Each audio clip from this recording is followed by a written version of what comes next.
Hi guys, welcome to my instructional video for disassemble and assemble of a system unit for COC1 CSS.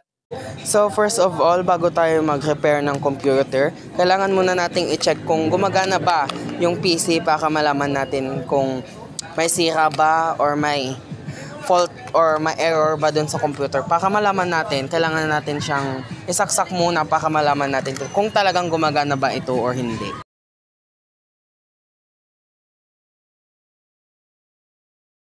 So ayun guys, as we can see, gumagana yung PC, kaya pwede na po natin siyang i-repair or i-disassemble.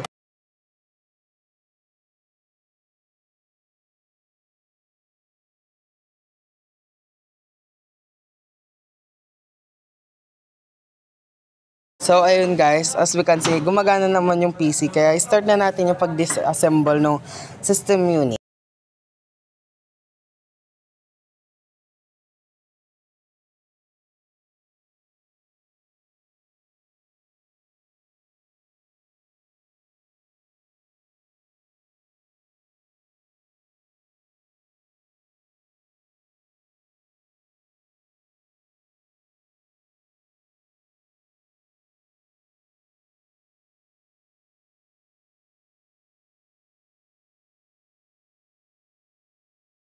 First of all, tanggalin muna natin yung power supply port o yung power cord. Ito yung, ang function naman nito is nagbibigay siya ng kuryente sa buong system unit mula sa wall outlet. Tanggalin rin natin yung keyboard port dahil ang function naman nito is para makapag-input ng commands at data sa computer.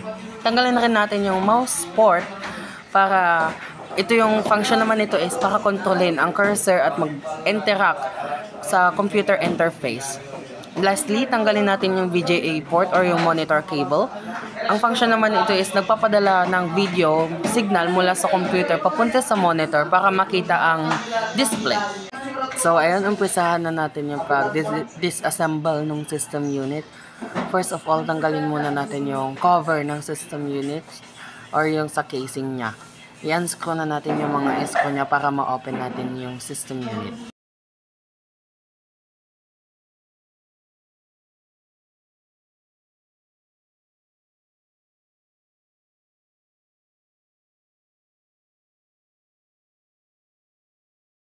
So ayun, as we can see, natanggal na natin yung cover ng system unit. Start na natin yung pag-disassemble ng mga parts ng system unit.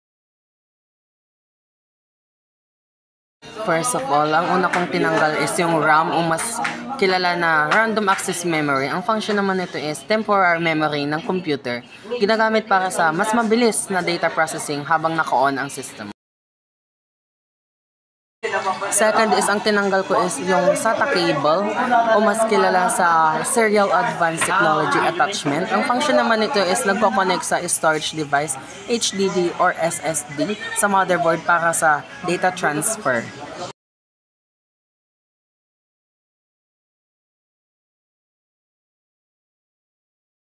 Thirdly, ang tinanggal ko sa pangatlo is yung HDD o hard disk drive.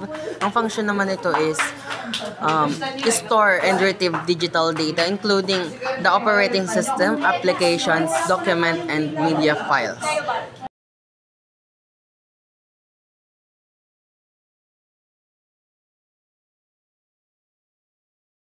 So fourth, ang tinanggal ko muna is yung 4-pin connector, CPU power. Ang function naman nito is nagbibigay ng dagdag na power para sa CPU para stable ang operation ng system unit natin. Fifth, ang tinanggal ko is yung 24-pin. Ang function naman ng 24-pin is nagbibigay ng main power sa motherboard para gumana lahat ng components ng system unit natin.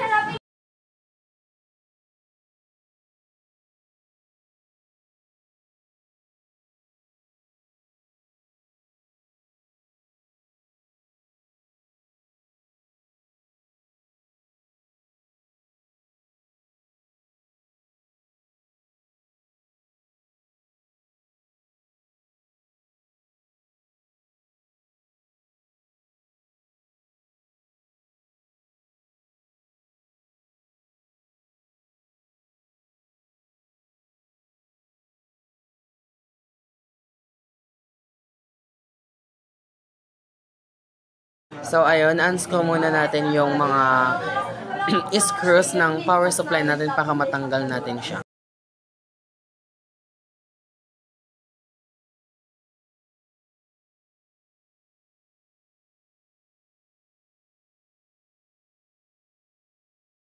So ayun guys, malapit na tayo matapos. Ang last na tatanggalin natin dito is yung power supply. Ang function naman ng power supply natin is, ang power supply mismo ang nagko-convert ng AC mula sa outlet papuntang DC na kailangan ng computer para gumana ang mga components ng ating system unit.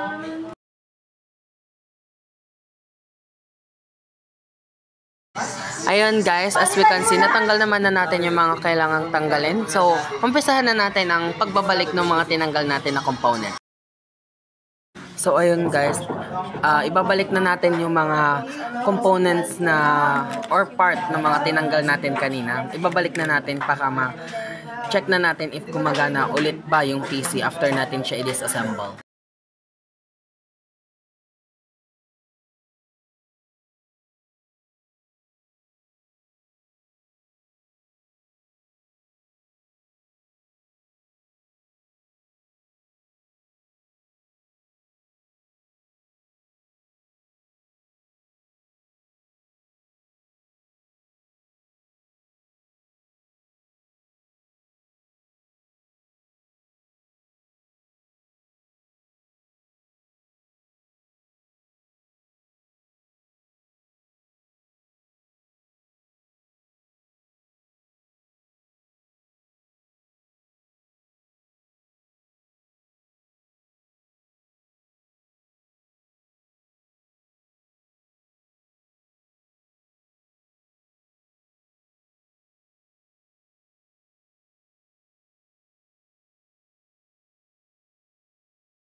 So, nabalik na natin yung mga need nating ibalik sa system unit.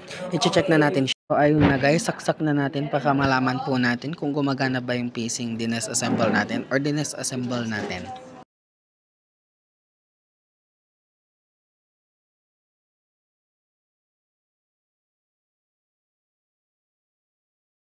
As we can see, gumana siya at sumindi siya, kaya successful ang pagdi-disassemble at assemble natin dun sa system unit natin. So ayun, tapos na ang ating video for today or instructional video natin for today. Tapos na ang COC1 CSS disassemble and assemble.